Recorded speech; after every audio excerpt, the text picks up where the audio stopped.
Hello guys, hello. This is for Sagittarius. Sagittarius, welcome dito sa aking channel, Kapalaran 888. Alamin natin Sagittarius kung anong messages, vibration, gabay, energy para sa inyong lahat.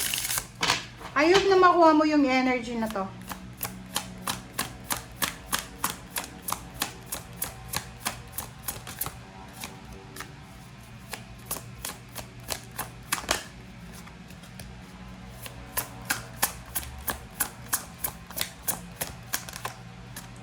Sagittarius, play. Sa taong ito, Sagittarius, sinasabi ng baraha sa'yo na kinakailangan mo daw na mag-enjoy. Okay? Kailangan mong wag kalimutan na magsaya. Play, it's time to rise. Alright. And embrace your sensitivity. Okay.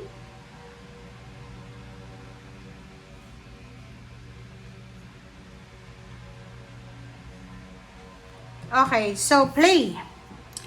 Wag puro trabaho, guys. Okay, wag puro trabaho. Kailangan mo daw na alagaan ang sarili mo. Same with Aries and Leo. Sinasabi ng baraha sa atin na do you have enough free time para makapag-rest? Take care of your body, take care of your well-being, your spiritual, physical, emotional. And bumalik ka sa kung ano yung hobbies mo dati na pwedeng magbibigay sa iyo ng enjoyment. Okay?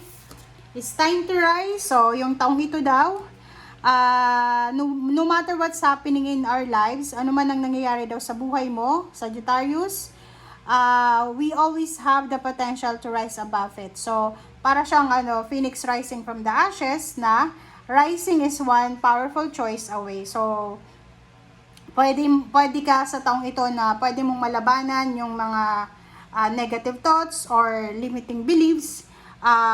Pwede kang makaalis sa comfort zone mo or pwede kang makaalis sa kung ano man na problema na posibleng kinalalagyan mo. Okay, and embrace your sensitivity.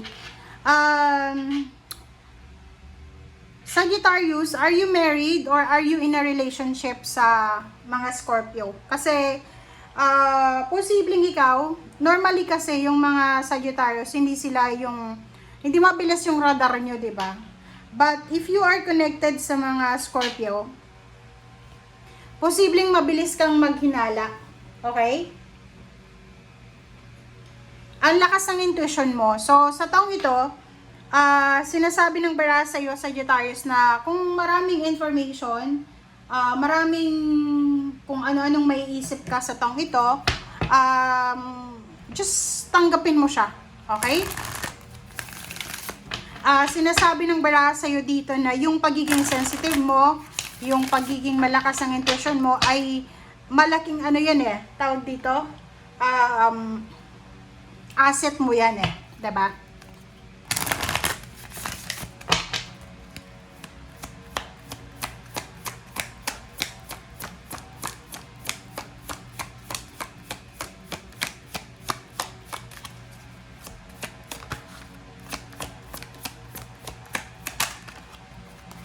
Sabi na diba? Napakalakas ng intuition mo. Pasensya na guys, ano ba yan? Napakalakas ng intuition mo sa taong ito. Makinig ka sa sinasabi ng iyong intuition mo, especially kung marami kang mga desisyon na kailangan gawin, may mga choices ka, may mga actions ka na gustong gawin, makinig ka sa sinasabi ng iyong intuition. Okay, mental conflict. Sinasabi ng baraha sa'yo dito na if ever lang na sa taong ito ay marami kang mga pwedeng pagdaanan na issue mentally, like maraming mga issue like mga tamang hinala, ganito, selos, inggit or anything.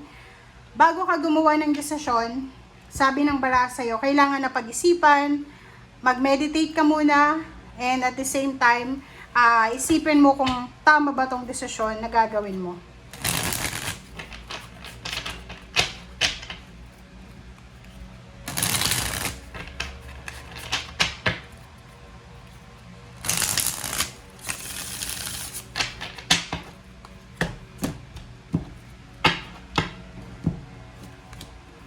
Okay, 8 of Wands, 4 of Swords, and King of Swords. So, dito sa 3 cards na to, sinasabi ng baraha sa'yo dito na isang napakabilis na balita ang posibleng darating sa'yo sa taong ito. And yung balitang yan ay pwedeng magdala sa inyo ng bagong direksyon.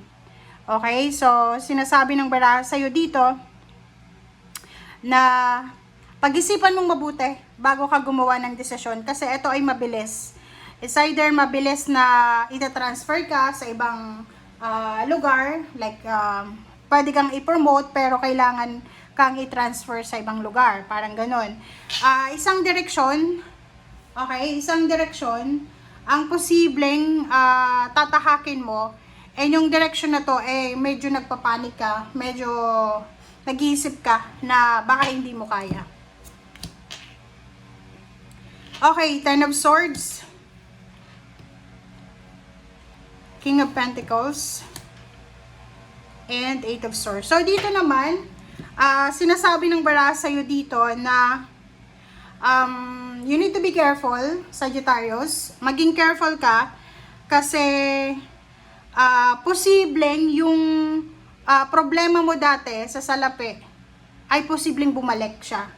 Okay, like for example, may naging problema ka sa pera a few years ago na posibleng bumalik ulit sa buhay mo. So, you need to be careful. High Priestess, and 3 of Wands, and 9 of Wands. So, sinasabi ng baraha sa'yo, para maiwasan mo yung exhaustion, kasi may play dito, tapos exhaustion, sinasabi ng baraha sa inyo na, para maiwasan mo yung palagi kang pagod sa taong ito, as much as possible, humingi ka ng tulong sa ibang tao, like halimbawa obligation sa trabaho mo, kung hindi mo kaya, pagod ka na, humingi ka ng tulong.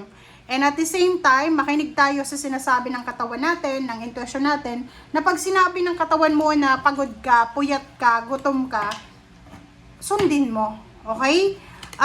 And then sinasabi ng baraha sa atin, na hindi maiiwasan na maraming mga problema emosyonal ka na pwedeng pagdaanan sa taon na ito, pero hindi ibig sabihin na yun na yung bibigyan mo ng pansin. Sa trabaho, kailangan mo mag-focus sa trabaho. Okay? Para hindi mo pagsisihan yung actions and decision mo ngayong taong ito. Kasi baka 2027, magsisi ka, sasabihin mo, dapat ginawa ko na yan last year. Diba? So, you need to be careful. Okay? Thank you guys. Bye!